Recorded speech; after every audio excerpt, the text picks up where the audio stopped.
Bhojpuri industry में जितना भी स्टार बालो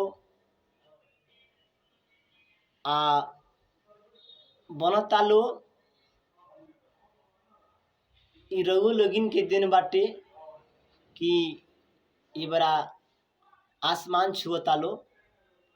जैसे प्रमोद भाई, खेसारी लाल यादव, अवधेश प्रेमी, धनंजय धड़कन, इस सब केहू के आगे बढ़ावल रउआ लोगिन के देन बाटे।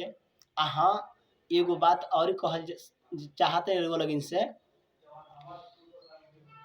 कि हमार छोट भाई पप्पू पुजारी के एगो चैनल बाटे, जवना चैनल के नाम बाटे सिंगर पप्पू पुजारी ऑफिशियल।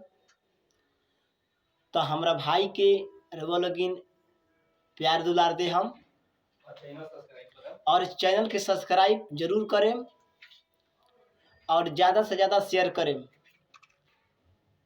तो नमस्कार, प्रणाम करतानी। रउआ लोगिन के बस आशीर्वाद चाहिए।